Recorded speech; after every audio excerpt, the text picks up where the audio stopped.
Le laboratoire vibrait d'une énergie nerveuse.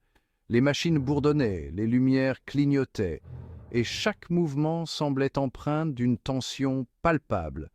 Chris, d'habitude l'image même du calme scientifique, arpentait maintenant la pièce comme un animal en cage. Ses pas étaient rapides et désordonnés, trahissant une agitation intérieure qu'il ne pouvait plus contenir. Ses yeux, injectés de sang et hagard, parcouraient la salle. Il semblait chercher quelque chose, une réponse, une solution. Mais tout ce qu'il trouvait n'était que plus de questions. Murmurant pour lui-même, il désignait de manière erratique les équations complexes griffonnées sur le tableau blanc. Ces mots étaient incohérents, un mélange de théories et de doutes qui ne faisait qu'ajouter à la confusion ambiante. Ses collègues l'observaient dans un silence stupéfait. La transformation était troublante. Ils se souvenaient du Chris méthodique et rationnel et ne reconnaissaient plus l'homme devant eux. Ce n'était pas le Chris qu'ils connaissaient, le brillant esprit qui avait consacré sa vie à percer les secrets de l'univers. Il était devenu une ombre de lui-même, un homme en proie à des démons intérieurs. C'était quelque chose de différent, quelque chose de brisé. L'air crépitait de tension. Chaque respiration semblait lourde, chaque regard chargé de non-dits. Tout le monde le sentait, la peur palpable émanant de Chris, l'incertitude qui s'emparait de la pièce. Les regards échangés étaient pleins de questions sans réponse. Quelque chose n'allait vraiment pas. Les instruments semblaient fonctionner correctement, mais l'atmosphère était lourde de pressentiments. Chris était en train de craquer et personne ne savait comment l'arrêter. Ses mains tremblaient, sa voix se brisait et ses pensées semblaient se désintégrer sous le poids de l'angoisse. Chris, S1, ils ne comprennent pas. Tout est faux, tout est faux. Ses cris résonnaient dans le laboratoire, un écho de désespoir qui glaçait le sang de ses collègues. Sa voix, habituellement calme et posée, tremblait maintenant de peur et de confusion. Chaque mot semblait être une lutte, chaque phrase un cri d'alarme. Le laboratoire, autrefois un lieu de découverte et d'innovation, était devenu un champ de bataille mentale.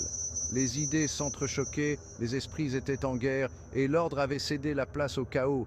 Chris était perdu, et le chemin pour le ramener semblait plus incertain que jamais. Ses collègues savaient qu'ils devaient agir, mais comment? La réponse leur échappait, tout comme Chris semblait s'échapper à lui-même. Élise, le visage marqué d'inquiétude, observait Chris à distance. Elle se tenait à l'écart, son cœur battant la chamade, incapable de détourner les yeux de la scène troublante qui se déroulait devant elle. Un nœud d'angoisse se serra dans son estomac. Chaque mouvement de Chris, chaque geste erratique, amplifiait son sentiment d'impuissance. Elle n'avait jamais été témoin d'un changement aussi radical chez quelqu'un, encore moins chez quelqu'un d'aussi brillant et posé que Chris.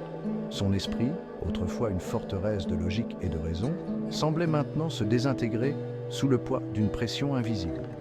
Sa descente dans la folie était aussi rapide que terrifiante. Les éclats de génie qui faisaient autrefois sa renommée étaient maintenant remplacés par des éclats de désespoir et de confusion. Malgré le chaos qui l'entourait, Élise restait l'œil du cyclone. Son calme apparent masquait une tempête intérieure, mais elle savait qu'elle devait rester forte pour Chris et pour l'équipe. Son calme, en contraste frappant avec la panique qui menaçait d'engloutir le laboratoire, devint un phare d'espoir. Les autres chercheurs, voyant sa détermination, commencèrent à retrouver un semblant de sérénité. Elle savait que paniquer n'aiderait pas Chris. Chaque seconde comptait. Et elle devait utiliser chaque once de sa force mentale pour rester concentrée. Ils avaient besoin de réponses, et elle était déterminée à les trouver. Élise savait que la clé pour sauver Chris résidait quelque part dans les données qu'ils avaient collectées. Élise, S2, tout le monde, restons concentrés. Nous devons garder la tête froide si nous voulons aider Chris. Ces mots résonnèrent dans le laboratoire, apportant un semblant d'ordre au milieu du chaos.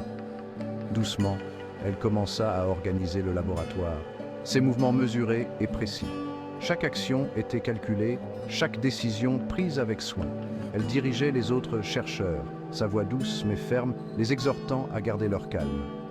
Son leadership naturel émergeait, transformant la panique en productivité. Face à l'incertitude, Élise devint un pilier de force, un témoignage de la résilience de l'esprit humain. Sa présence seule suffisait à inspirer confiance et détermination chez ses collègues. Élise, à la Est-2, on peut y arriver. Nous devons juste rester calmes et travailler ensemble. Ces paroles, pleines de conviction, insufflèrent un nouvel élan à l'équipe, les unissant dans leur quête commune pour sauver Chris. En examinant les artefacts récupérés dans la tombe, Élise tomba sur quelque chose d'extraordinaire.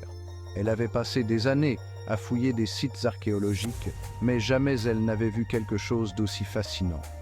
Nichés parmi les reliques anciennes se trouvaient 2 gemmes, palpitant faiblement d'une lumière surnaturelle. Ces pierres semblaient presque vivantes, comme si elles possédaient une conscience propre. L'une, d'un bleu profond, dégageait une aura apaisante, sa surface lisse et froide au toucher. Élise pouvait sentir une énergie douce et réconfortante émaner de cette pierre mystérieuse. C'était la pierre de Mana, un objet de légende dont parlaient les textes anciens. Les récits décrivaient cette pierre comme une source de pouvoir immense, capable de guérir et de protéger. L'autre, d'un rouge vif, vibrait d'une énergie qui lui fit parcourir des frissons dans le dos. Cette pierre semblait contenir une force brute, presque incontrôlable. Celle-ci était inconnue, son pouvoir brut et sauvage. Élise n'avait jamais entendu parler d'une telle pierre dans ses études ou ses recherches. Élise sentait à la fois une immense puissance et un danger tapi dans ses profondeurs. Elle savait qu'elle devait être prudente avec cette découverte.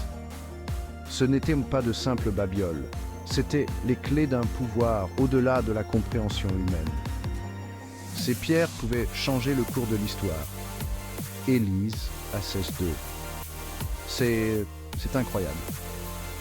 La pierre de Mana est quelque chose d'autre, quelque chose de puissant. Je n'arrive pas à croire ce que je vois. Tenant les gemmes dans ses mains, Élise ressentit une vague d'espoir. Peut-être que ces pierres pouvaient offrir des solutions aux problèmes qu'il rencontrait.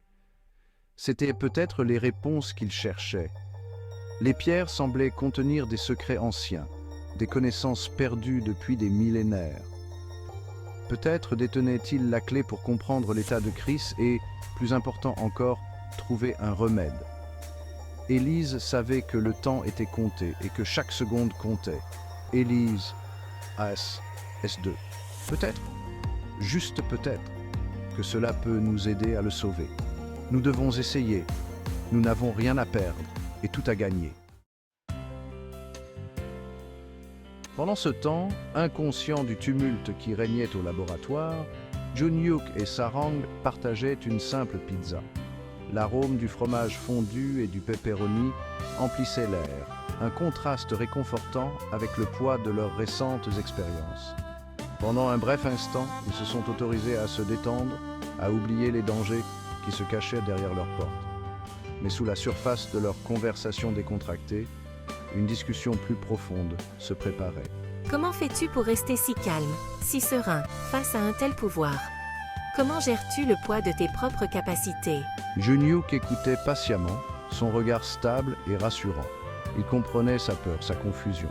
Il avait déjà parcouru ce chemin, avait ressenti la même poussée de puissance, la même peur écrasante. Il savait que la connaissance était le pouvoir, et il était déterminé à la guider, à l'aider à naviguer dans ce monde nouveau et dangereux. Ce n'est pas facile. Le pouvoir, ça vous change.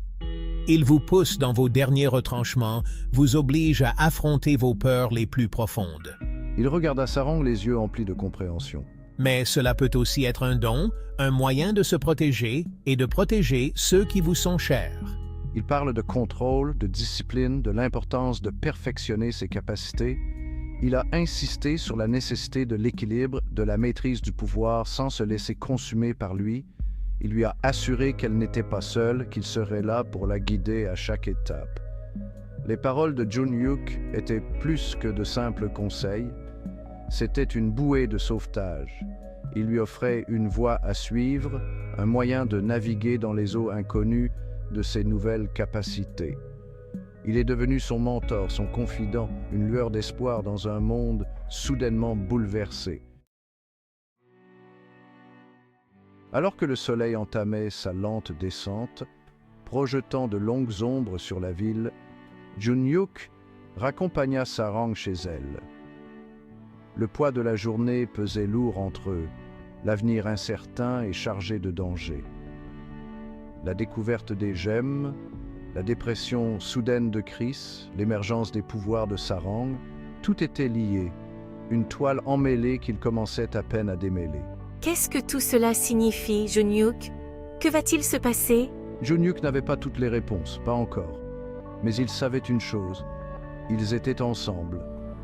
Il posa une main rassurante sur son épaule, son regard inébranlable. Nous ferons face à tout cela, Sarang. Quoi que l'avenir nous réserve, nous y ferons face ensemble.